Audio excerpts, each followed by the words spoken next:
Olá para você que está ligado na programação da Rádio Defensoria. Está começando mais um podcast Entrevistas DPE comigo, Beatriz Prio.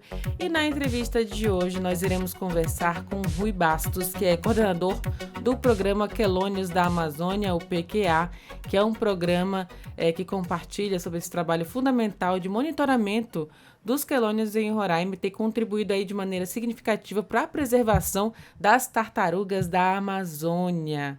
Aí desde 1979, já com parceria com outras instituições, é um programa do Instituto Brasileiro de Meio Ambiente e dos Recursos Naturais Renováveis, o IBAMA, e tem feito uma diferença muito grande aqui em Roraima, e por isso que com muito carinho a gente vai conversar agora com o coordenador.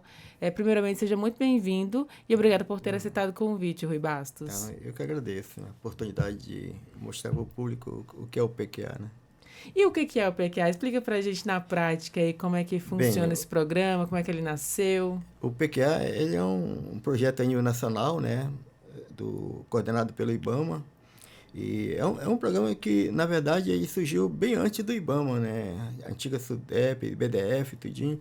E assim que criaram o IBAMA incorporou esse projeto. Então, ele está há 35 anos no IBAMA, né?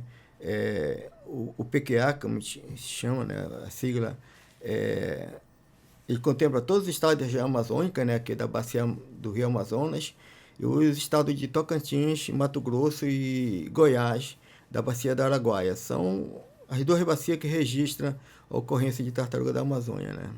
E por que ele se vem ser necessário para proteger mesmo, para fazer esse monitoramento? Por que é importante acompanhar o desenvolvimento também dessas tartarugas?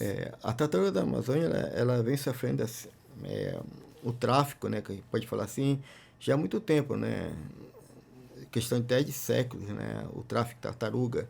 Então, em função desse abate ilegal dessas tartarugas, captura ilegal dessas tartarugas, ela chegou a fazer parte da lista de animais em extinção, né? A CITES. Então, ela durante muito tempo, ela passou ficou dentro dessa lista de extinção, e o projeto PQA, só o projeto PQA, ele conseguiu tirar essa espécie, né, da lista de extinção.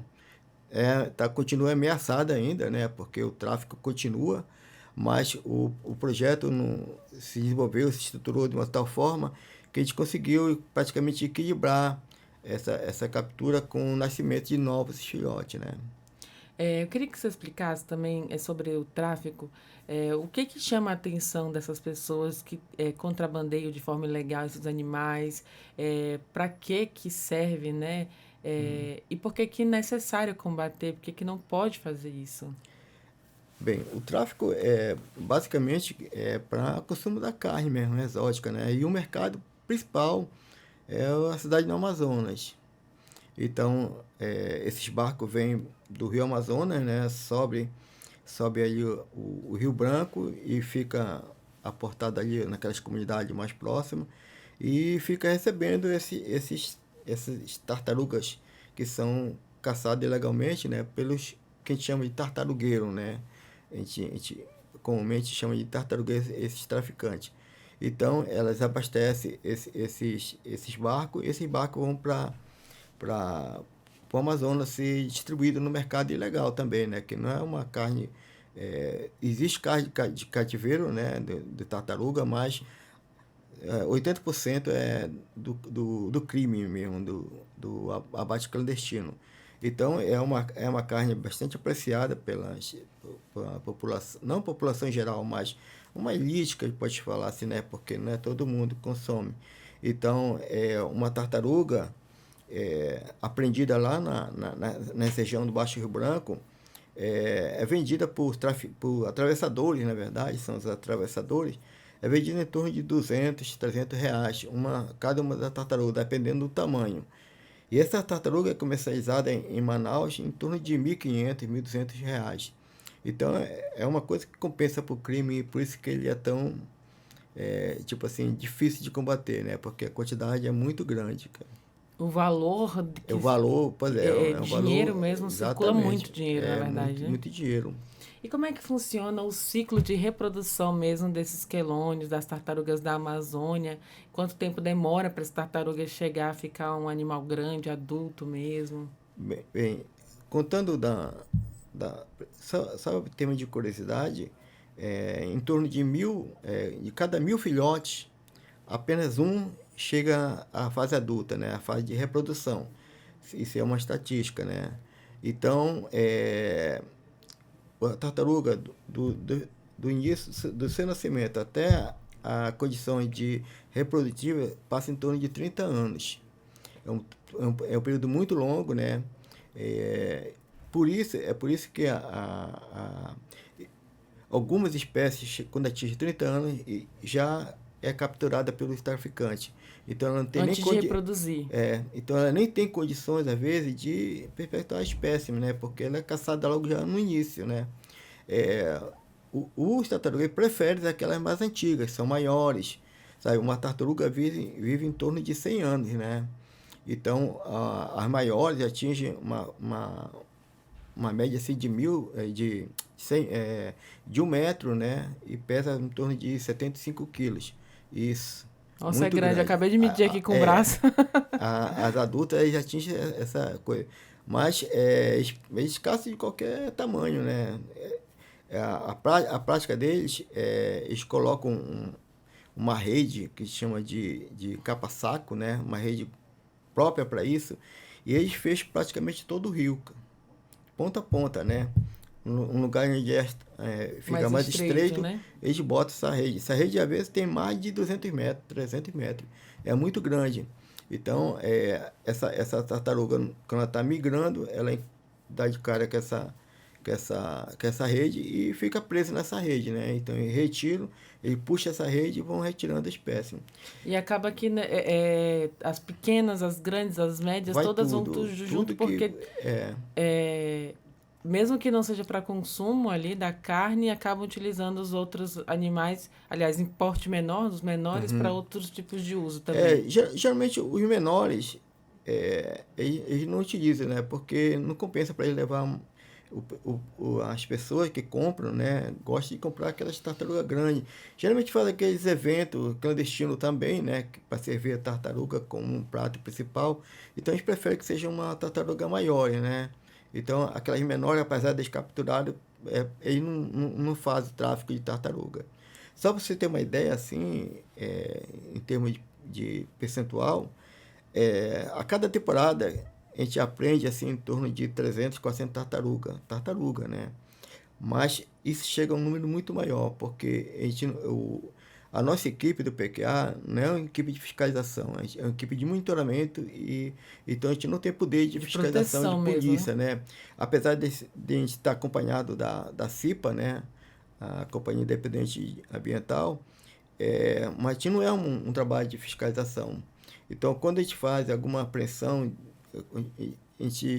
no meio do rio, então a gente vê algum movimento suspeito que a gente chega até esses currais, que a gente fala assim, então a gente faz a apreensão da tartaruga, salta anualmente, aí apreende o barco, o motor dessas pessoas. Mas é muito difícil fazer qualquer tipo de auto-infração em cima das pessoas, porque elas estão ali sem documentos, sem nada. Até o nome que ela fornece para a gente sabe que é falso. Então não tem que fazer nenhum procedimento de autodifração dessas pessoas.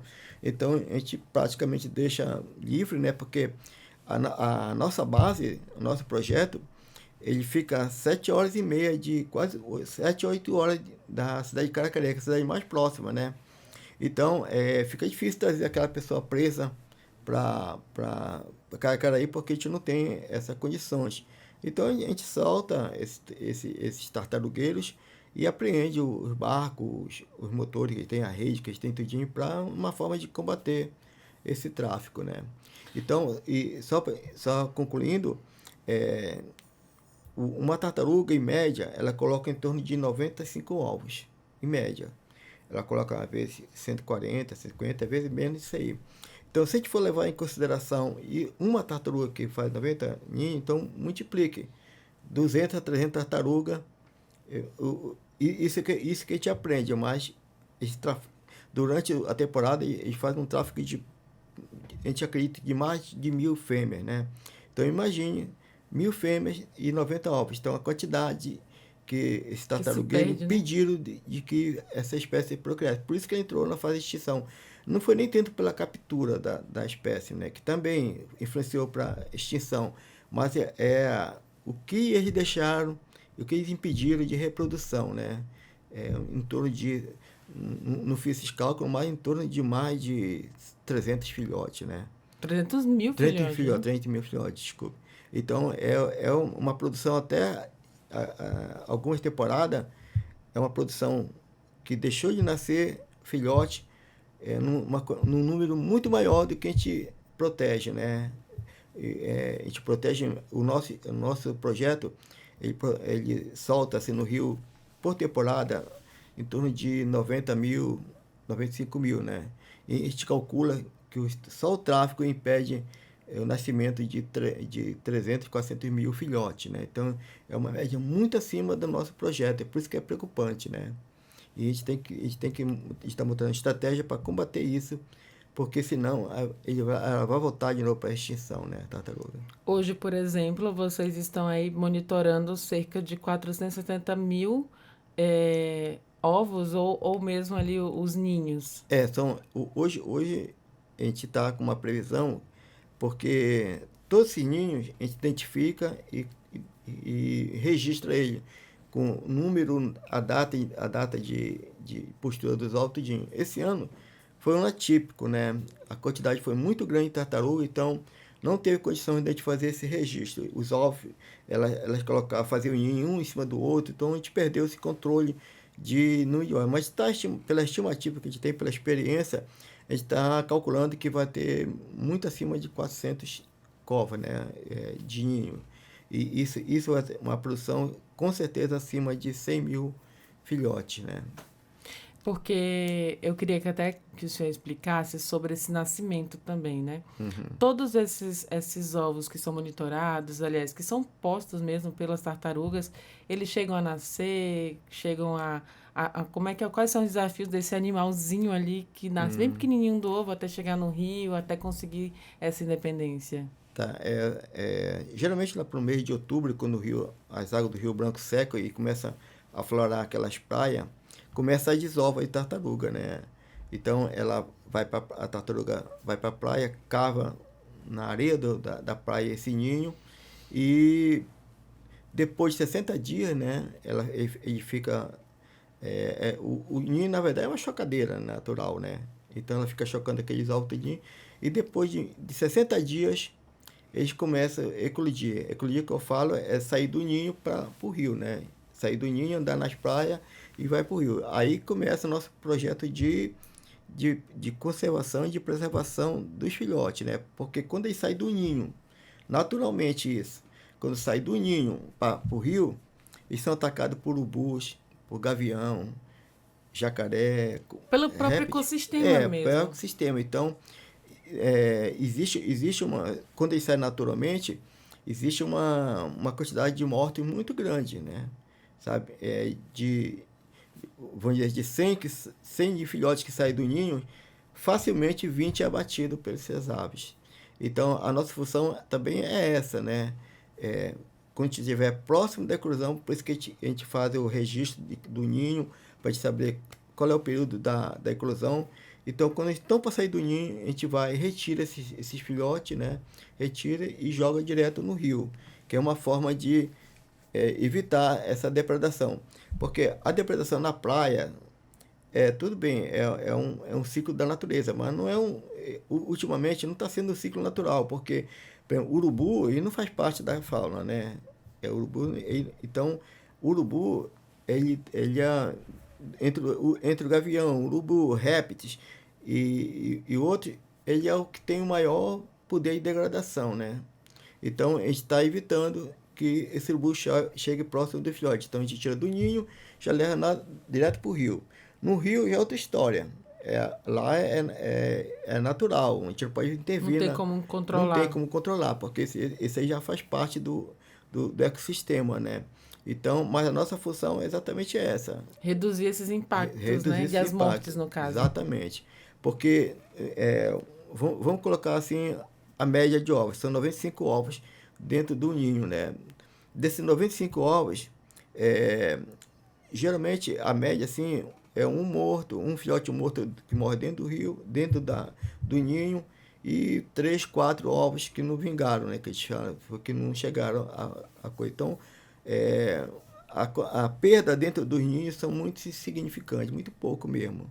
A gente nem leva, às vezes a gente nem joga na estatística porque o percentual é muito pequeno, né? Mas na praia é muito grande. E aí, quando esses animais vão ser monitorados dessa forma, que vocês fazem essa soltura, digamos assim, aconteceu recentemente também, né? Não, o que aconteceu recentemente como eu falei, o programa tem 35 anos no IBAMA, né? Mas aqui em Roraima nunca teve nenhuma atividade de educação ambiental. Por vários motivos, acesso muito ruim, aquele negócio de a gente também uma equipe reduzida, mas esse ano a gente conseguiu fazer um trabalho de conscientização ambiental na Santa Maria do Boiaçu. Então a gente levou essas crianças para a praia para mostrar para eles. Esses meninos nasceram ali, o rio faz parte da vida deles, sabe?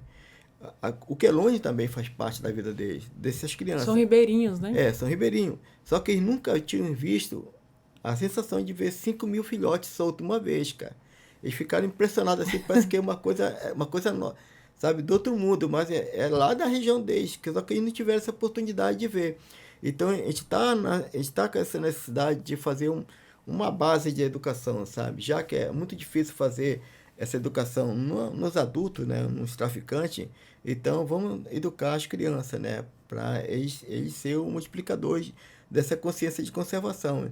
Então, esse ano a gente fizemos essa atividade de educação ambiental, foi muito legal, deu super positivo, até acima do que a gente esperava, em termos de impacto mesmo que a gente queria causar nas crianças, até a nível nacional, né? A gente tivemos uma repercussão muito, muito boa a nível nacional e, na verdade, a gente agradece isso, mas cria uma responsabilidade muito grande para a gente, porque ano que vem tem que ser uma coisa igual ou maior, né? Então, criou uma expectativa que, no final, foi boa, né?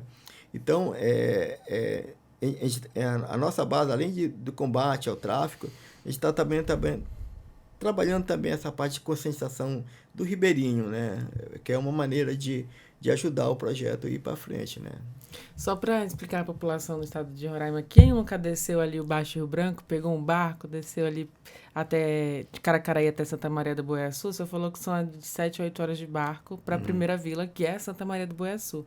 Onde é que fica essa praia mesmo ali próximo? Na verdade, 7 horas para nossa base do IBAMA, lá no Que é Baixo Rio antes, Branco. né? Da base do IBAMA até Santa Maria do Boiaçu são mais 2 horas e meia de Então viagem. ainda tem mais um tempo ainda. Ainda tem mais um tempo, cara. Então, essa nossa área que a gente trabalha, ela tem 62 quilômetros no Rio Branco, né? De extensão. De extensão. Mas, por que tem essa área? Por que delimitamos essa área? Porque é onde sempre houve uma ocorrência de contrabando, né? De tartaruga. Então, a Praia Santa Fé, que a gente chama de Praia Santa Fé, é a mais conhecida porque ela é um símbolo praticamente do PQA, né? Então, ali naquela região, a gente se concentra o maior número de tartaruga. Elas dissolvem todas as praias, sabe? Mas acontece o seguinte, que o tráfico para lá foi tão grande que já acabou praticamente. Lá de Santa Maria, Caicubi, aquelas comunidades mais abaixo do Rio Branco, tem muito pouca, né? Então, estão chegando para nossa área, porque é onde tem maior concentração, né? E em função do PQA, esse número de tartaruga foi aumentando. Então, por isso que estão já dentro da nossa área. Isso criou uma preocupação, está criando uma preocupação muito grande, né? O traficante dentro da nossa área, sabe? A gente vai ter que fazer uma estratégia além de monitorar, além de fazer trabalho de preservação, de fiscalização e até o caso de polícia, né? Que são traficantes. Sai até do alçado do IBAMA, porque... É isso que eu ia me explicar, como é que funcionam essas parcerias com outras instituições de segurança mesmo, instituições ambientais, essa tua CIPA, para fazer esse controle, para fazer essa fiscalização, para coibir de forma ostensiva mesmo esse tráfico de animais. Uhum. A presença da CIPA, né, sempre foi nossa parceira. A gente já trabalhou também com a Polícia Civil, com a Força Nacional, mas a CIPA, tradicionalmente, é a nossa parceira em termos de apoio policiais, né? É, como eu lhe falei, os tartarugueiros começaram a entrar na nossa área pela quantidade, pela facilidade. Então, isso aí criou uma certa insegurança para os trabalhadores, para os servidores do IBAMA, os colaboradores, porque, como a gente não é fiscal, a gente não anda armado, né? Então, a gente precisa desse apoio policial. E a CIPA vem trabalhando nesse apoio do nosso trabalho dentro da área. Não é um trabalho de combate aos traficantes, né? E a gente está tentando fazer isso numa outra atividade. Então, a CIPA hoje dá um apoio para a gente em termos de segurança. Mas, quando se depara com algum traficante no Rio, tudinho, ela faz o trabalho de polícia dela, né? Apreende aquela coisa, tudinho, né? Mas ela não tem essa função de fazer o combate exatamente ao tráfico de tartaruga, né? A gente está tentando, no próprio IBAMA, juntar a equipe de fiscalização com a CIPA e fazer uma atividade mesmo só de combate específico ao tartarugueiro. Porque, repito, a gente sofreu muito impacto com a questão da mudança climática, muito impacto mesmo. Mas o tráfico é uma ameaça constante, né? Então tem que ser combatido de forma mais séria, que não foi feita até hoje, porque, como eu falei, a nossa equipe é uma equipe de monitoramento, a gente não tem poder de polícia, né? E é uma equipe reduzida também, né? Tem ali contadas as pessoas que vão fazer que tem cada função, que é responsável por cada setor. Inclusive, tem alguma história interessante que você possa compartilhar desse momento mesmo, assim, de vocês na prática ali, que talvez passaram por alguma intempérie do tempo, ou mesmo algum risco encontrando com essas pessoas, nessas pessoas que traficam esses animais, as tartarugas da Amazônia, que o senhor relembra, né? O senhor desce o rio também? Desse também.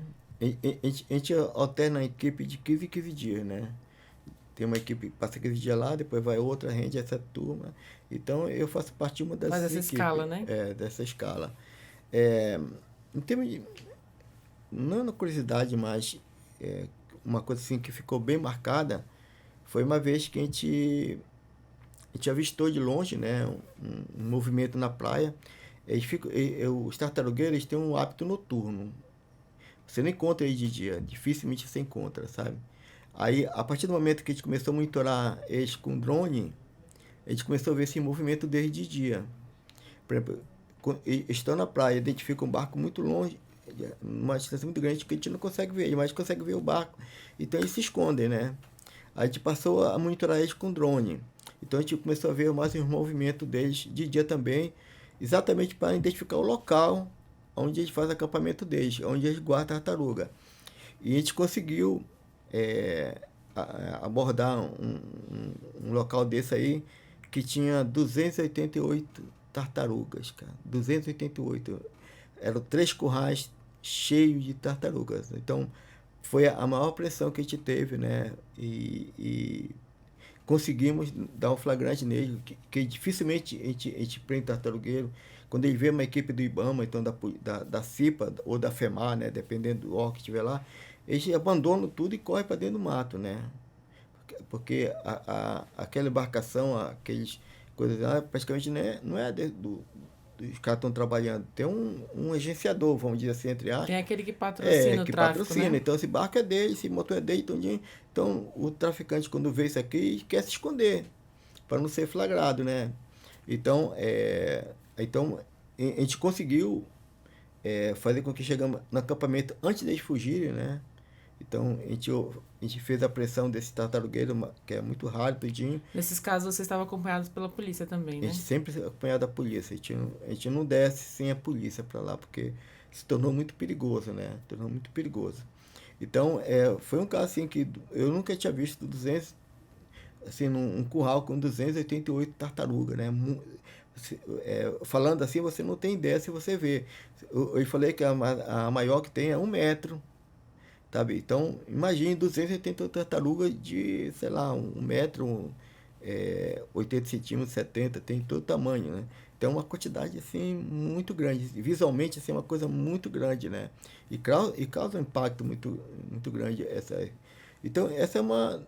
E tem a curiosidade do nosso dia a dia, por exemplo, com um barco nosso afundou, Meu Deus. que a gente bateu numa pedra, o rio muito seco, né? O Rio Branco, para quem navega assim, no Rio Branco, para quem não conhece, aqui a cidade também, mas no Rio Branco especificamente, Descendo mais a fica fundo, muito né? difícil na época que o rio desce, seca muito. Os canais são muito, muito estreitos e Forma aqueles bancos de areia. exatamente tem banco de areia que corta o rio ponta a ponta, né? Só existe uma passagemzinha. Então, se a gente tiver um piloto experiente, a gente não consegue chegar lá. O nosso piloto era muito experiente, já andou muito para ali, já trabalha no IBAMA já, o piloteiro, né, trabalha no IBAMA já há questão de 20 anos, então conhece muito aquela região, mas mesmo assim esse ano ele não conseguiu desviar de umas pedras, a gente bateu e afundou, né, mas não teve nenhum dano, assim. A nossa sorte é que o rio estava tão seco que o barco nem afundou praticamente, né, ele só furou, encheu d'água, mas ele não afundou exatamente, né. Então foi a nossa sorte. E outras situações, assim, e tem uma situação que eu posso destacar, assim, essas são situações do dia a dia, assim, uma situação que deu também muita repercussão nacional, que a gente encontrou num único ninho 17 tartarugas albinas, né? Olha que interessante, 17, curiosidade, né? é um registro que não tem parte nenhuma, não tem literatura nenhuma falando sobre isso, né? 17 tartarugas albinas, então esse era um caso que teria que ser muito estudado cientificamente, né? Para ver por que 17 tartarugas. A tartaruga ela não tem um macho específico, né? Durante a fase dela, ela tem vários machos, né? Cruza com um, cruza com o outro. Então, para ter 17 ninhos, 17 tartaruga branca, a tartaruga branca ela não é muito difícil. Esse ano a gente não encontrou, mas 14 anos a gente encontra uma branca. Mas esse ano a gente encontrou só no ninho 17. Então, quer dizer que aquela tartaruga ela desovou 17 ovos, filhote albino e branco. Então, No caso era a fêmea e a mãe que tinha algum gene diferente, né? a gente não sabe se é do pai, é uma coisa assim, sabe? A ser estudada. A tartaruga albina e a branca mesmo tem uma diferença, né? A tartaruga branca, ela tem algum sentido. Ela enxerga, ela ouve, tudinho. A branca não. Ela não tem nenhum sentido. A albina, no caso? A albina. Ela não tem nenhum sentido. Ela não enxerga, não ouve. Ela é desorientada. Nossa! É um tipo, um filhote que nem chega na água porque ela não tem orientação. Porque E aí, nesse caso das 17, eram brancas ou albinas? tinha uma albina e 16 brancas. Nossa, que curioso! 16 brancas. Então, a mesma branca ela tem que seguir o curso natural dela e ir para o rio. Mas é a primeira a ser atacada pelos predadores porque ela chama muita atenção. A tartaruga ela tem um casco que fica camuflado no fundo do rio, né? Que ela fica no fundo do rio. Então, a branca não, é um alvo fácil, né? Fica refletindo ali a luz do sol. Os predadores veem ela facilmente, primeiro do que as outras, né? E sem contar, como ela não tem... A mesma branca, ela tem muito pouco sentido, ela não tem 100%. Então, ela tem dificuldade de nadar, de mergulhar, tem uma série de dificuldades. Ela não resiste o primeiro dia dentro do rio, né? Então, a gente contou esses 7... Aí, como a gente não estava preparado para isso aí, a gente teve que soltar essa tartaruga e sem fazer nenhum tipo de estudo. Em função disso, em função das condições climáticas que eu te falei do ano passado, a gente está fazendo, acho que esse ano a gente termina um acordo de cooperação técnica com a universidade, cara. Qual é FRR? E só para explicar aqui para o nosso ouvinte rapidinho, Rui, porque a gente estava conversando isso, na verdade, nos bastidores, né? Antes de iniciar a entrevista, então, para situar nosso ouvinte, existe uma questão também das mudanças climáticas que tem impactado diretamente na vida marinha, né? Marinha não, agora é rio, eu estou pensando no mar. Mas na vida aquática mesmo desses animais, das tartarugas da Amazônia, que essa secura mesmo dos rios, né? Essa temporada dos níveis do rio muito baixo, da terra muito quente, areia muito quente. E aí eu vou deixar o senhor explicar melhor qual é o impacto que tem as mudanças climáticas para a reprodução desses quelônios. Tá? O que determina o filhote fêmea e macho é a temperatura, né?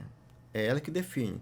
Quanto mais quente, ela tem a possibilidade de nascer macho. E uma temperatura normal é a fêmea, né? Então, o que isso pode ocasionar, se houver continuidade dessa mudança climática? Por exemplo, esse ano a gente não teve influência. A gente não teve praticamente nenhuma influência das condições climáticas, mas ano passado a gente teve muita mesmo. Então, o que se pode definir? Se houver uns 3, 4, 5 temporadas com essa influência climática, é a quantidade menor de fêmeas, né? De nascer fêmeas. E se nasce uma condição menor de fêmea, a longo prazo isso vai ter uma queda também de reprodução. No período que chegar a reprodução, não vai ter fêmea para reproduzir. Pois é, então vai ser mais macho do que fêmea. Então, vai haver um desequilíbrio. Então, essa é uma consequência, né? A outra consequência é que a temperatura, quando eu falo que é mais quente, ela tem um limite, né? Acima disso aí, ela começa a trazer prejuízo, tanto para o macho como para a fêmea, que seria a questão da deformação. Eu não tenho assim de cabeça percentual, mas vamos dizer que mais ou menos uns 20% dos filhotes ano passado nasceram com deformação. Quais são essas deformações? A tartaruga, ela é feita por o casco da tartaruga ela é feito por várias placas, né? Então, geralmente naquelas placas em torno dela, ela tem 23 de um lado e 23 do outro. 23 placas entre um e o outro. Elas são umas placas bem pequenas. Então, não sei por que elas encontrou tartaruga, filhote de tartaruga com casco, que não tinha essa divisão, era um só. Então, isso aí, como ela é um casco só, ela vai ter dificuldade de crescimento. Mesmo se ela sobreviva dentro do rio, ela vai ter problema de crescimento, porque o casco acompanha o crescimento. O casco protege a tartaruga, né? Então, aquele casco com deformação vai prejudicar o desenvolvimento dela e provavelmente ela morre até por causa natural, não seja nem depredada, né, por algum animal. Um outro tipo de deformação que a gente encontrou foi casco mal formado. O casco serve para proteger o corpo dela, né? Então a gente encontrou filhote de tartaruga que só metade desse casco, o resto o corpo exposto. Então essa é um tipo de tartaruga também que não vai sobreviver a muito tempo, né? Porque ela está exposta a predadores ou até mesmo a doença, a infecção do próprio rio, né? E outras tartarugas com muito filhote, tartaruga muito mesmo, sem a pata traseira, não sei, foi afetada a pata traseira, nasceu sem pata nenhuma. Então esse tipo de animal também não vai por mais que a gente jogue no rio, ele não vai sobreviver porque ele precisa nadar. E jogar no rio assim, ele não conseguiu nadar, né? Ficava flutuando na água e vai ser devorado rapidamente. Alguns nasceram com 4 patas, mas as 4 imobilizadas. Ela não tinha movimento de nada, não conseguia nem andar da praia para água. Então, tivemos... Isso ano passado, né? Ano passado. O ano passado foi um período de El Niño, um período muito quente aqui em Roraima. Inclusive, foi alarmante as secas, até descendo ali, descendo o Baixo Rio Branco, chegando no Amazonas, na região do Amazonas também. Eu lembro das fotos, né? Muitos botos também faleceram nesse período. Partes do rio ali no Amazonas também, que nunca tinham sido visualizadas a olho nu, né? Porque o rio nunca tinha descido tanto. Encontraram até rabiscos rupestres ali, muito antigos. Ou seja, o nível do rio caiu muito e aí ficou muito seca a terra, né? A areia. Exatamente. Isso é um nível global, né? Muitas pessoas duvidam tudinho, mas só acredita quem sofreu algum tipo de consequência disso aí. E a gente pode dizer que na verdade, o nosso projeto atingiu 2 extremos dessas mudanças climáticas. Teve o ano de 2021, 2022, que o rio não secou. Não secou mesmo. Foi muito cheio, foi 22. 22. Pois é, porque a gente muda a temporada, 21, 22. A gente passa de um ano para o outro, né? Aí, o que acontece? Teve situações que a gente foi, marcou outro dia em ninho, o rio começou a encher, e a gente perdeu 250 ninhos. Sumiram mesmo. Depois que entrou água no ninho, morreu, não tem mais jeito. Aí o rio secou um pouquinho, a gente conseguiu marcar mais uns 150 tudinho, o rio subiu de novo e não secou mais. Então foi um ano que não teve PQA. Não teve, na verdade, areia para reproduzir os ovos. Não houve praticamente reprodução porque se perderam quase todos os ninhos, cara. Então, esse período foi um período marcado por, tipo assim, como não tivesse feito o ciclo reprodutivo da tartaruga, né? Claro que depois ela reproduziram, mas em quantidade bem menor mesmo. Então, na verdade, o PQA pegou os dois extremos dessa mudança climática. Né? A seca e a cheia é muito grande. A seca e a cheia. Os dois prejudicam do mesmo jeito. O seco cria algumas deformações nos animais e o cheio perde de vez o rio. Então, a gente sofreu essas duas influências das mudanças climáticas, né? Então, hoje em dia, em função disso, isso aqui não foi só aqui não, né? Quase todos os projetos sofreram isso. Os projetos têm em quais cidades mesmo, que o senhor falou? Tem todo o estado da região norte, né? Amapá, Rondônia, Acre, todo estado tem.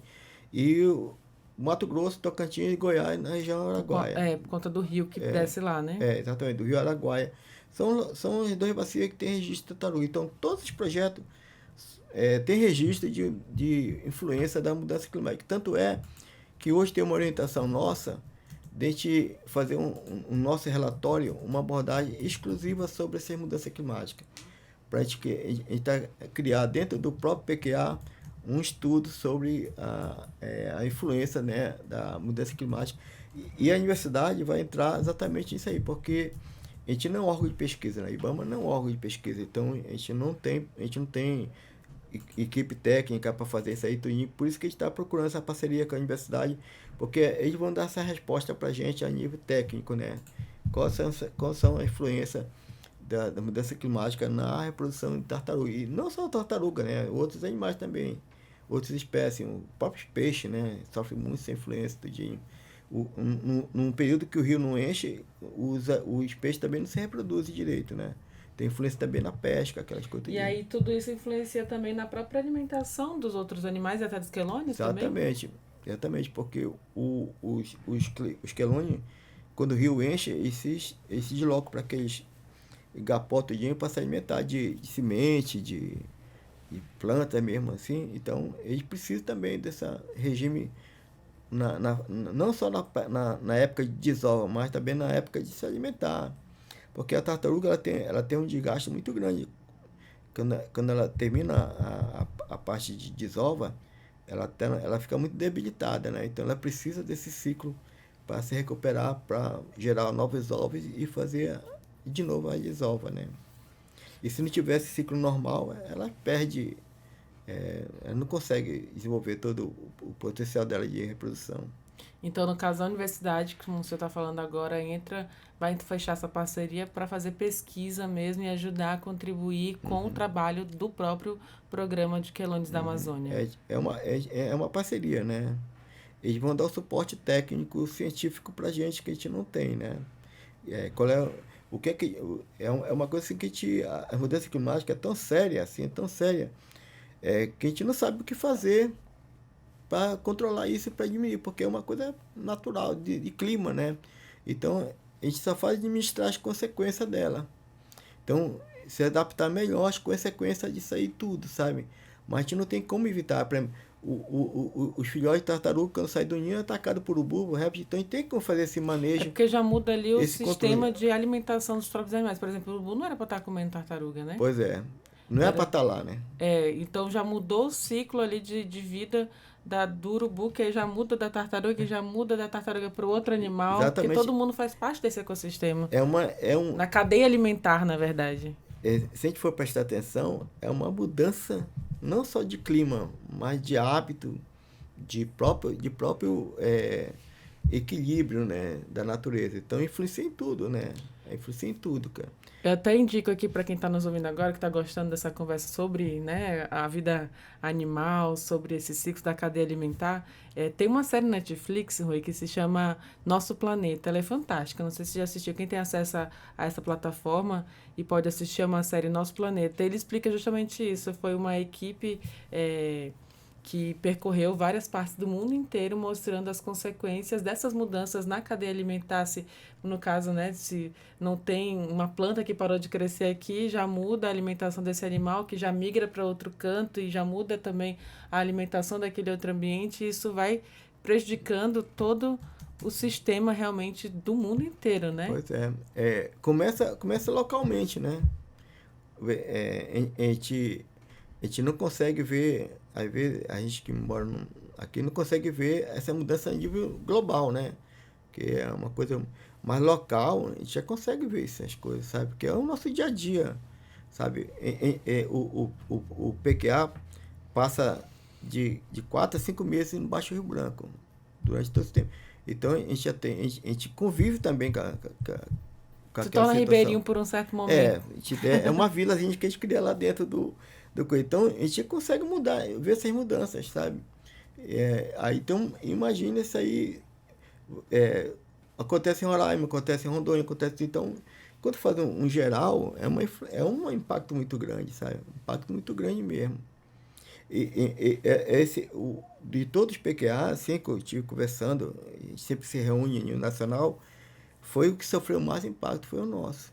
Os outros não têm registro de deformação que a gente teve aqui, sabe? Interessante. O senhor falou que é por conta da areia muito quente, é isso? Da compactada, na verdade? A areia compactada, né? E temperatura muito alta, né? Muito alta mesmo.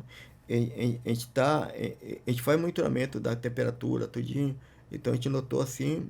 Qual temperatura chegou, você lembra, nesse período? Não lembro, mas eu lembro assim que ela aumentou assim em termos de 1 grau, assim.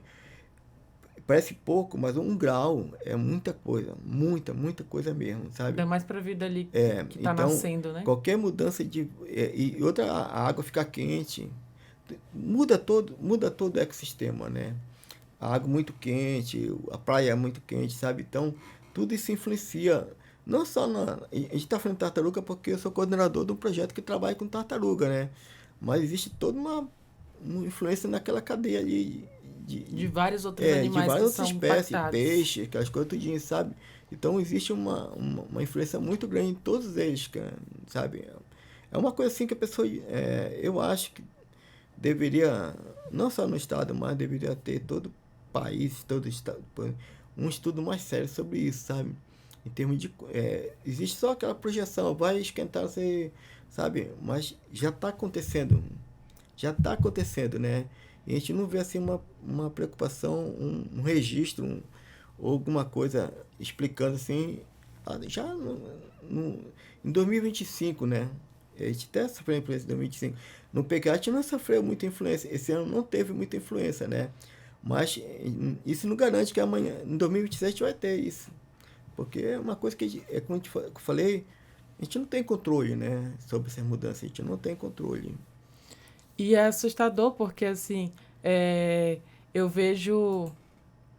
É assustador porque eu estive no Baixo Rio Branco em 2022 e eu vi ali a cheia, estava muito cheia aquele período ali, o rio subiu como nunca mais tinha subido naquela região. Muitas casas ficaram submersas, muitas famílias foram impactadas e, consequentemente, como o senhor está relatando para a gente agora, os animais, no caso os quelônios, as tartarugas também sofreram esse impacto. E eu imagino quantos outros, né? E aí chega, 2 anos depois, 2024, uma seca gigantesca que acaba também com a morte de muitos animais e essas deficiências que nasceram aí, essas tartarugas. Em relação a... Até tinha uma outra pergunta aqui, mas voltando, inclusive, da importância dessa conscientização da população ribeirinha e, no caso, que foi o trabalho de vocês ali com a presença das crianças, né, de verem as solturas desses animais. Foi uma escola... Aliás, foi uma escola ali da região que pôde participar, a Escola Municipal Vovó Tetinha, é isso? Uhum.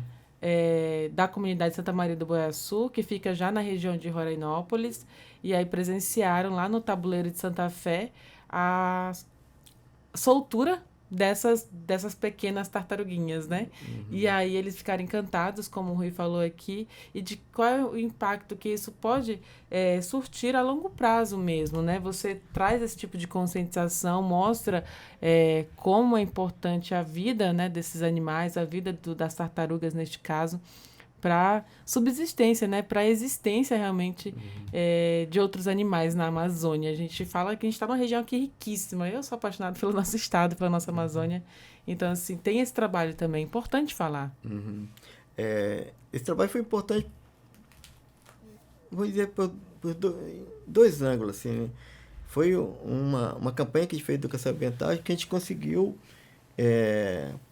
junto à Fundação Estadual de Meio Ambiente, né? Que a Prefeitura de Rorainópolis, né? Que apesar de o nosso projeto não fica nem em Rorainópolis nem em Caracaraí, ela fica no Rio, na interface dos dois municípios, né? Mas Santa Maria é Rorainópolis. Então a nossa comunidade mais próxima é Santa Maria, que é de Rorainópolis. E a gente conseguiu esse ano fazer uma parceria com a Prefeitura de Rorainópolis, né, e a Fundação Estadual de Meio Ambiente. Então, que a gente conseguiu se organizar e fazer essa campanha de educação ambiental que, para mim, trabalhando já com a parte de conscientização, a parte de preservação, teve um papel, não digo maior, mas com a mesma importância de fazer o manejo fazer a fiscalização dos tabuleiros, aquelas coisas. Então, porque foi uma maneira de... Quando a gente faz o manejo dos ovos, dos filhotes, do dinho, a nossa intenção ali é fazer com que aquelas espécies se reproduzam, tenham uma segurança para reprodução. Mas a educação ambiental, ela projeta tudo isso, né?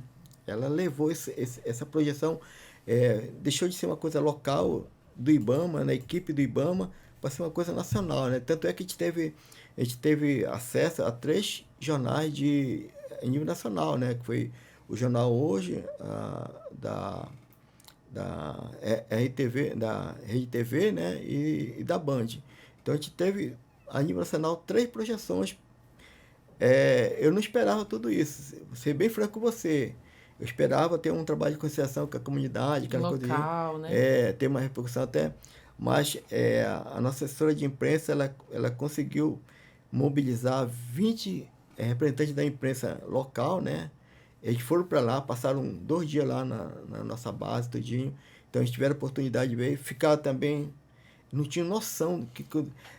uma coisa assim que sempre frustrou a gente como técnico, né? Porque a gente se dedica muito, a gente passa 4 meses, desses 4 meses a gente passa 15 dias lá, só fazendo aquilo, sem supermercado, sem cinema, sem shopping, sem nada. A gente fica ali dentro do mato, dentro de uma base do IBAMA. Então, é um trabalho sacrificado, que exige muito sacrifício da gente, né?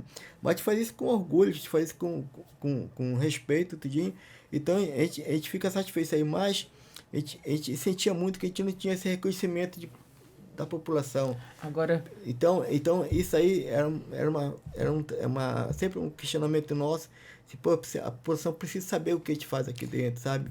Então, essa campanha, ela veio e trouxe uma projeção que, como eu falei agora, eu não esperava, né? Claro que eu estou satisfeito, mas eu não esperava, porque isso aí exige, além do que a gente faz o trabalho normal, exige manter esse tipo de visibilidade, né? Tem que ficar visível na comunidade. O pessoal do próprio coordenador do PQA de Brasília, sabe, ficaram abismados com o que a gente faz lá dentro. Pra gente estar sabendo o que a gente faz. Mas não sabiam, né? Agora Agora ficaram sabendo, né? Agora eu vou puxar a sardinha pro lado da imprensa. Olha aí o papel da imprensa, o papel da comunicação, da assessoria. Não, olha... Do nosso trabalho como jornalista. Eu digo, até parabenizo a assessoria do IBAMA, porque realmente é um trabalho de formiguinha, de conscientizar, de fazer uma campanha interna primeiro para trazer a consciência da importância da divulgação, que é um trabalho que você já realiza há 35 anos. Pois então, trazer isso mostrar isso para o público, né? Convidar outras emissoras, a imprensa a prestigiar esse momento, é realmente um trabalho e mostra a importância da comunicação dentro das instituições. Então, é muito legal. Eu sempre achei assim, né? Sempre a gente discutia internamente, assim, né? Essa falta de reconhecimento da população, assim, sabe? Então, a gente sentou, vamos desenvolver essa campanha, mas essa campanha tem que ser mostrada, né? E só pode ser mostrada através da imprensa, não tem outro órgão, sabe? A gente pode até ter rede social, tudinho, mas não tem a penetração do que a imprensa, né? Na TV aberta. Então a gente fez o maior esforço, a gente conseguiu transporte, conseguiu alojamento, conseguiu alimentação, tudo para levar o pessoal da imprensa, né? Eu conversei com eles todos, assim, sabe? E vou te falar uma coisa, eles ficaram tão mais impressionados do que qualquer coisa. O pessoal da imprensa não tinha noção do que acontecia ali no Baixo Rio Branco. Alguns nem conheciam o PQA. Apesar de ter 35 anos, nem conhecia o PQA, né? Só conhece o IBAMA, na verdade, a imprensa e a população conhece o IBAMA como um órgão repressor, um órgão que fiscaliza, que pune, que multa, sabe?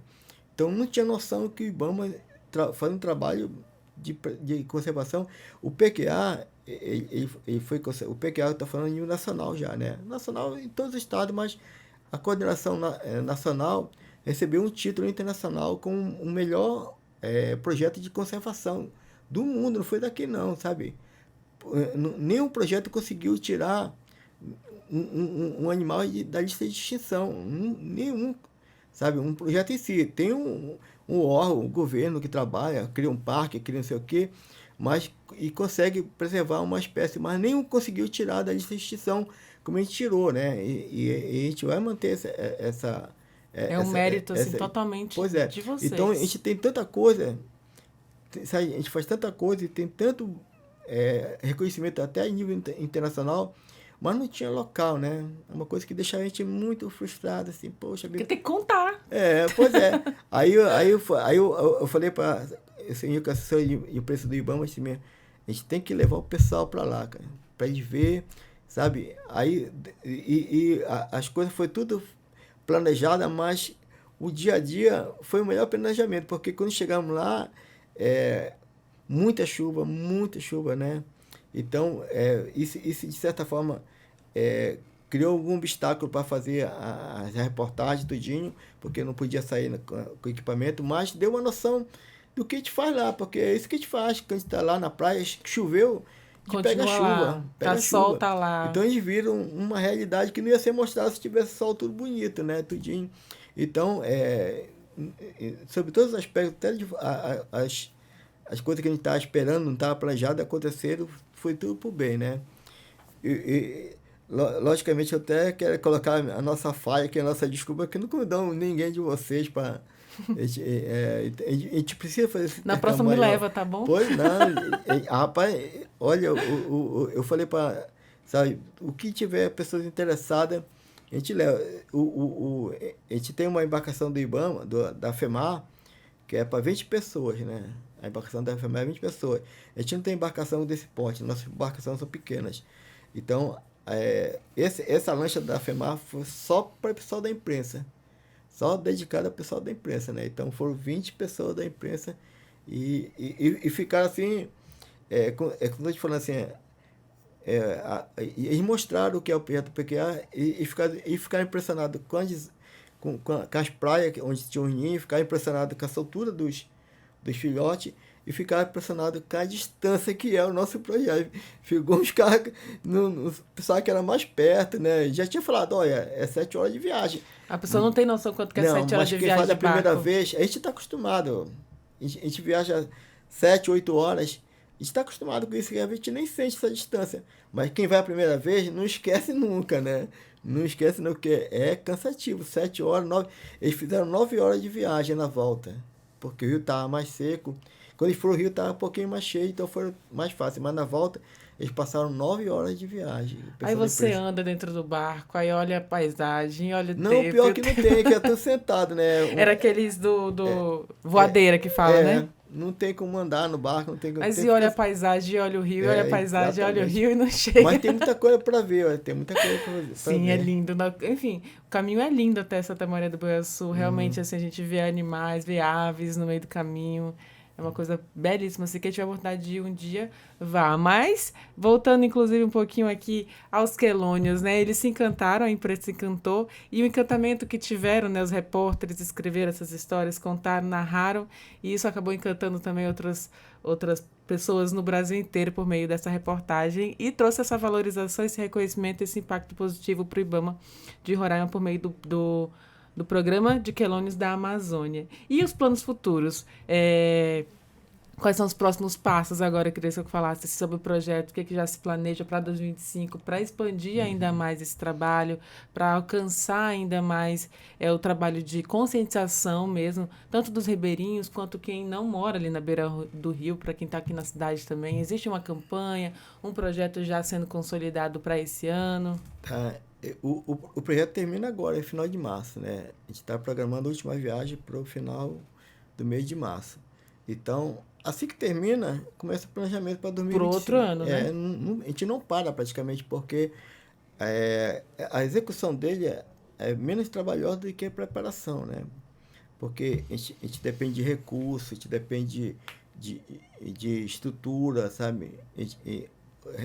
Manutenção dos nossos barcos, que não pode ter problema de embarcação, porque a viagem são 7 horas, o motor tem que estar bem revisado. Então, começa todo esse preparativo, né?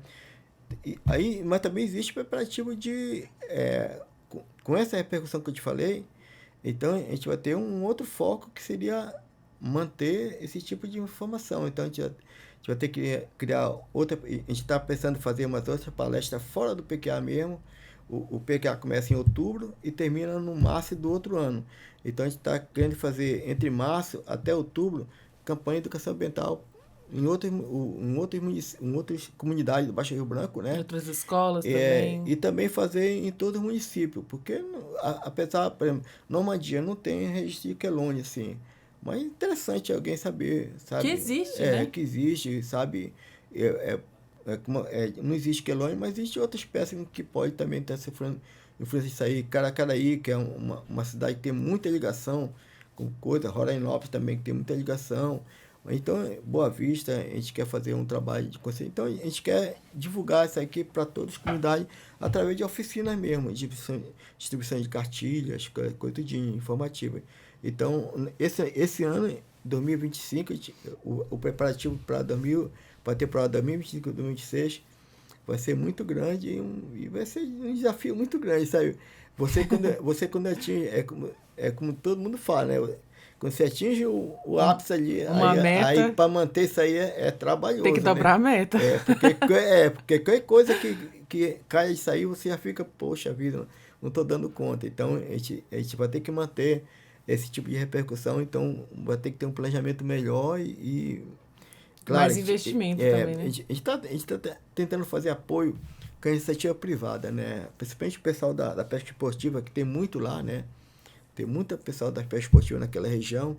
Então, esse ano a gente já teve um apoio lá da Porto Tour, né? Ela que bancou a confecção das nossas cartilhas, né? Então, já teve esse apoio.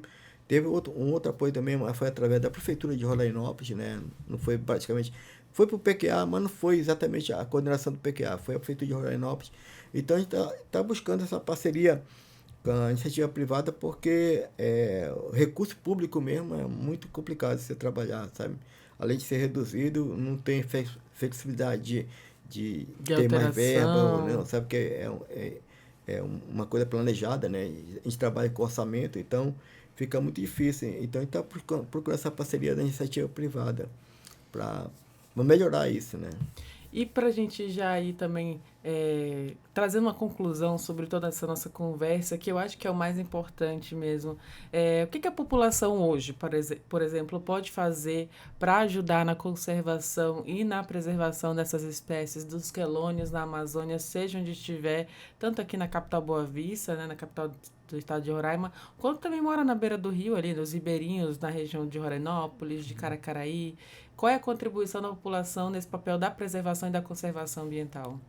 Tá, olha, O IBAMA, ele é coordenador desse programa a nível nacional, mas tem outros setores, Instituições. não, tem outros setores dentro do IBAMA, importantíssimos, como o CETAS, por exemplo, Ah, sim. que faz a reabilitação de animais. Então, a gente espera que essa repercussão atinja todo o Prévio Fogo, né, que faz um trabalho de combate a incêndio impressionante aqui. Poucas pessoas têm noção, né, do que o Prévio Fogo faz em termos de preservar. Preservar não, é de impedir que aconteça um desastre, né? Essa é a função deles. Então, é impedir. Então, a gente faz um trabalho muito bom, estão fazendo esse trabalho agora. O CETA faz um trabalho excelente, sabe, de reprodução. Então, a gente espera que essa repercussão que deu o PQA atinja também, sabe, em termos de população, o que é o IBAMA, né? E faz muita coisa além da fiscalização. Muita coisa. É um órgão que trabalha com o meio ambiente. Então, a gente tem um setor da fiscalização que é mal visto por uma certa parte da população, quase toda Na parte da verdade, eu acho que população. quem vê com maus olhos, na verdade, é que tá fazendo alguma coisa errada, né? Pois é. Aí, não, mas a pessoa tem aquele negócio, né? O órgão é um órgão repressor, apesar de nunca ter sofrido nenhuma consequência, mas tem aquele órgão, então não tem noção do trabalho que a gente faz de conservação e de preservação. Então, eu espero que isso aí leve para a população também uma conscientização, por exemplo, deixar de criar animais silvestres como pet, né? Essas coisas assim que tem que ser papagaio, sei lá. Não Só que até domesticar esses onça, né? animais, né? Cria até onça como pet, né? Aquelas coisinhas que aconteceu agora recentemente. Então a pessoa Capturar um eu tenho uma filhote. conscientização melhor de preservação e de conservação, né? O que é que significa?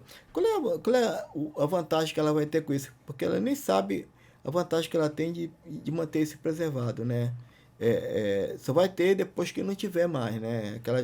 Aquela velha questão, só vai saber só vai ter noção depois que tiver sofrendo as consequências. Então, a gente quer que a população, aos poucos, tenha esse nível de conscientização também, sabe? É por isso que a gente quer levar para outros municípios que não tem influência com o PQA, isso aí para já levar, não só o PQA, mas levar a própria instituição, né?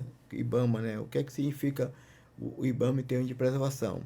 E não só o IBAMA, a FEMAR também, né, que tem um trabalho dela de conservação, as unidades de conservação dela, o CMBio também tem. Então, todos os órgãos ambientais, porque o meio ambiente é uma coisa assim meio, se for pensar assim, é uma coisa que todo mundo fala, mas ninguém faz nada, sabe? Todo mundo fala em meio ambiente, mas ninguém faz nada por ele, cara. Sabe? Então, fica o combate, a preservação, fica a nível de instituição, IBAMA, ICMBio, FEMAR, mas a população em si, infelizmente, ela não trabalha essa parte de conscientização de necessidade de preservação. Então, a gente quer levar isso a longo prazo, né? Isso não vai ser a curto prazo. Por isso que estamos trabalhando com as crianças, né? Porque acho que é uma maneira de criar, sabe? Adultos conscientes. Não, exatamente. Você não vai conseguir hoje mudar a cabeça do adulto. É muito complicado fazer educação ambiental para adulto. Para quem já fez, é muito complicado. Então, vamos trabalhar a consciência das crianças, né? Que elas vão evoluir com aquilo, vão crescer com essa consciência. Então, nosso foco é essa parte de educação de base mesmo, né? Nessa parte de conscientização, que é importantíssimo, né? E vai ter concurso agora também para o IBAMA, então acho que pode acrescentar aí outros profissionais que venham somar com esse trabalho também aqui no estado de Roraima. Na expectativa também? Olha, não só o IBAMA, mas todos os órgãos federais praticamente, mas o IBAMA, ele sofreu uma queda muito grande de termos de servidores. A gente tem um acúmulo de função muito grande, cara. Eu, pelo menos, acumulo 3 funções que às vezes eu não dou conta de Gerenciar. gerenciar isso aí, porque é muita coisa. É muita coisa mesmo. Então, a gente está precisando reformular esses 5, 6 anos. Se aposentaram praticamente uns 50% dos servidores do IBAMA, né? Então, a gente ficou defasado em termos de 50%, 60% de servidores. Então, a gente começou a acumular muita função. E você, quando acumula muita coisa, você, na verdade, você não faz nada que, sabe, que tenha um resultado ideal. Porque se você fosse uma dedicação exclusiva para aquilo ali, você produzia uma coisa muito melhor. E quando você começa a diversificar isso aqui, acumular 3 funções, às vezes você não dá conta de fazer uma ou outra, cara, sabe? Então, esse concurso do IBAMA aí, claro que não é sabe? Não vai suprir nem a metade do que a gente precisa. Muito, vai ficar muito aquém do que a gente precisa. Não só a nível local, mas nacional, né? Mas, de qualquer maneira, é melhor do que nada, né? Então, e outra coisa, né? Geralmente, quando esses concursos são gente nova, assim, pessoas que estão com todo o gás, sabe? Com toda a garra, aquela coisa do dia. Então, isso aí dá uma qualidade de trabalho. A gente viu esse exemplo na fiscalização do IBAMA, né? A fiscalização do IBAMA era uma fiscalização de agente antigo, né? De antiga EBDF. Então, é natural que quando a pessoa chega numa certa idade, no final do coisa dela, ela decai um pouquinho de produção, né? Então, esse último concurso trouxe muitos fiscais novos tudinho, e deram um ânimo, deram Um gás. um gás melhor para a fiscalização, sabe? É por isso que tem toda essa questão do garimpo aí, porque tem um gás novo. Então a gente precisa desse gás novo também, né? Para todos, não só para a fiscalização, mas para PQA também, para o CETAS, tudinho. Isso é sempre bom, né? Era bom se tivesse um concurso com mais vaga, mais. A gente está prevendo aqui para Roraima, nesse concurso aí, umas 5, 6 vagas, muito pouco mesmo, para o IBAMA, né? E isso fica mais no nível de sede, né? Porque a sede precisa mais de servidor, tudinho. Mas, de qualquer maneira, apesar de ser muito aquém do que esperava, mas já é alguma coisa, né? Melhor do que Mentes nada. novas. Exatamente. Mas assim, então, a expectativa é que esse trabalho continue crescendo, evoluindo, tanto do PQA, você citou também os CETAS, citou outros trabalhos do IBAMA, assim como de outras instituições também, como do INCEBio. E eu até reforço aqui, o meio ambiente é uma coisa que eu gosto muito mesmo de falar, que eu gosto mesmo de estar no meio ambiente, de estar na natureza, de estar acompanhando também o desenvolver dos projetos aqui em Roraima. O INCEBio, ele coordena o Parque do Viruá, por exemplo, que fica ali na região de Caracaraí, e também faz essa conservação ambiental do bioma ali na região, que é um bioma diferente, é uma região ali úmida, onde só existem, por exemplo, animais no estado de Roraima que só existem ali naquela região. Então, acho que é importante a população conhecer esses projetos também, como o PQA, que é o dos quelônios da Amazônia, assim como o CETAS, que faz esse acompanhamento, esse resgate também de animais, outros tipos de animais traficados, né, que são resgatados, e para até devolver também algumas situações para a natureza, assim também com os projetos do ICMBio, o trabalho da FEMAT também, que volta muito para proteção também dos nossos lavrados, né, das queimadas, faz o controle de queimadas no estado. Então, tudo isso vem para nos beneficiar e para resguardar a nossa vida mesmo, porque de toda forma, se a gente não tiver água, não tiver natureza, não tiver de onde tirar o nosso sustento, não existe vida. Então fica essa reflexão para todo mundo que está acompanhando, depois dessa entrevista maravilhosa, entendendo a vida aqui das tartarugas da Amazônia, e eu queria até deixar esse espaço para o senhor também fazer, e deixar uma mensagem para a população, quem está nos ouvindo, e parabenizar seu trabalho também. Então, obrigado. Aproveito a oportunidade, né? Essa entrevista aqui, esse podcast que está fazendo aqui, é um trabalho de conscientização ambiental também, né? Não deixa de ser um trabalho de conscientização ambiental. Foge aqueles ritos de distribuir cartilha, fazer palestra, não sei o que mais, mas é uma forma de divulgação.